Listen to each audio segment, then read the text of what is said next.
Hello everyone, welcome back to the channel. So we are in the final lecture for this unit, inclusive growth and issues arising from it. So we have dealt with lot of factors for inclusive growth, different issues from it and stuff. So in this lecture we will be looking about the benefits of inclusive growth, challenges in achieving inclusive growth, and finally the way forward. Starting from the benefits of inclusive growth with the social benefit, lower incidence of poverty. See, inclusive growth or particularly takes all the stakeholders into consideration, which reduces the incidence of poverty.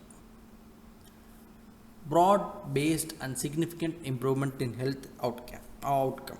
See, inclusive growth means it means enhancing capabilities of all the features which also include health. It doesn't mean like you improve only education, only industry, only eradicate poverty. No, you also look into health income too. Universal access for children to school. See, this inclusive growth feature in particular will not only lower illiteracy but also improve the education, the skill of the community and society on the whole. Improvement in provision in basic amenities like water, electricity, roads, sanitation, housing, these all bring in the inclusive growth which will eventually benefit people on the whole and help for the growth of the society. Reduction in disparity. So, due to the inclusive growth, there will be reduction in disparity among various ethnic and tribal groups, because of which the violence get reduced. The community as a whole will get developed, and it will benefit the entire society and country at the end. What are the economic benefits? Better opportunities, like people will get better opportunities for both wage employment and also livelihood. More balanced growth, a decisive reduction in poverty and an expansion in economic opportunities for all sections of the population will also enhance balanced growth. Like when you provide opportunities to all the people, all the communities, eventually the the inequality, socio-economic inequality will start to reduce and will benefit people. Increased labor force participation. See, with the empowerment of females, there will be an increase in the labor force participation, which will eventually be proportional to increase in the economic growth and development. Demographic boom. See, India is currently in the demographic boom period. Like India can become the largest contributor in the global supply chain. So, but again, that inclusive growth has to be worked on properly for that. Now, what are the political benefits of inclusive growth? Decrease in violence. See, with empowerment of the vulnerable sections around India, there will be less incidence of violence,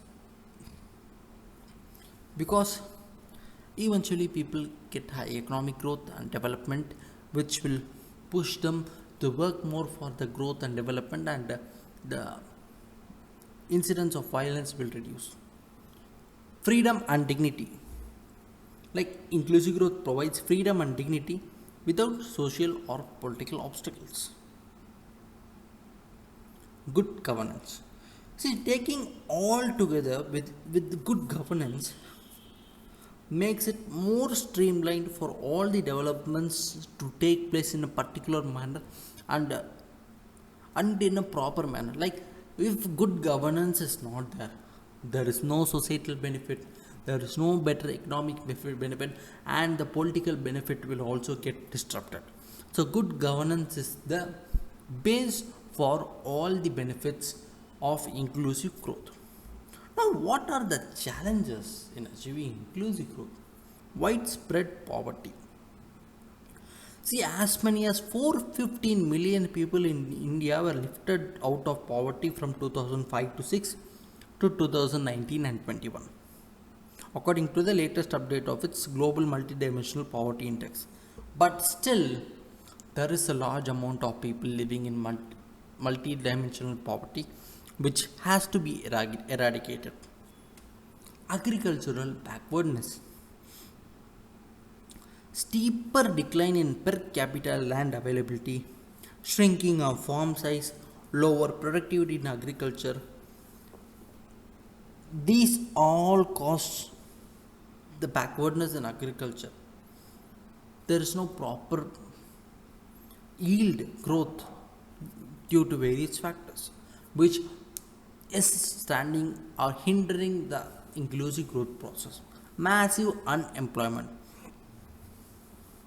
The quality and quantity of employment in India particularly dependent on agriculture. Like the quality of employment is a problem as more than 80% of the people work in the informal sector without any social security. See, that brings in a major problem because even though they contribute towards the development of the country, but still it goes unnoticed and the development gets hampered as proper benefits do not reach the employee. Lack of identification of target beneficiaries. In order to allow economic development reach all the sections of society, particularly the downtrodden people, there is a need to identify the beneficiaries in a proper way. Like without proper identification, the process of development will lack in efficiency. So you cannot just give something to someone just because they applied for it. No, you have to look into the proper beneficiaries and only then give it to them if they are qualified for that. Societal position.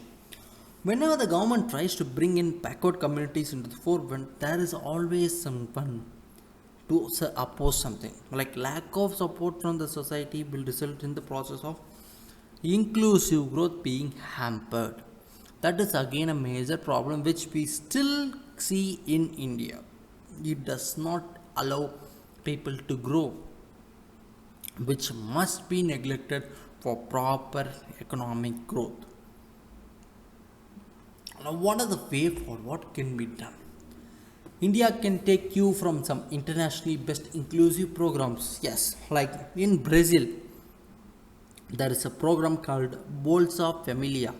Like it provides financial aid to poor Brazilian families if they have children, and those families must ensure that the children attend school and are vaccinated. That is good opportunity. Next one is United Kingdom. Like organizations adopting living wages report higher employee satisfaction, lower turnover, and increased productivity. That is something which can be seen. Relevance skilling. See, with the onset of the IT revolution, it has always become a compulsory thing to acquire the higher level of skills. Like for that, the government must come forward and provide them with relevant skilling for to survive in the society. Improving government education. There is need to improve the functioning of government schools without losing more time. There is also need to expand and also modernize the teacher training facilities. This is something which is very must because it will not only affect the current generations but also will affect the future generations. Labor intensive development. See, it is very important for particularly in the developing countries because it remains more labor intensive growth, and as generation of production of employment opportunities on large scale is only the best way to increase the labor intensive development. Agricultural development. The research towards agriculture needs to be greatly strengthened both in terms of the resources and also implementing the reforms along the lines recommended by Swaminathan committee in particular. Like it will help in the development of agriculture. Taxation. The more progressive tax system in India would help raise the capital expenditure for expenditure and will eventually help in investing towards infrastructure, healthcare, basic services, and education, etc. Decentralization. Gram Sabha should be empowered and made effectively, especially in the tribal areas. And as per the FRA, their consent should be made mandatory for mining lease. See, when we decentralize something, it will eventually help in the community, help the lower level grassroots community to level up, because their voices are never heard at top level. So when the government is decentralized, they will take care of their own decisions and eventually implement much more higher benefits and develop their own community. This is something we can take into consideration. So that's it, guys. With this we end the inclusive growth and issues arising from it unit. So do watch the video, like, share and subscribe the channel. We will start with the next unit soon. Thank you.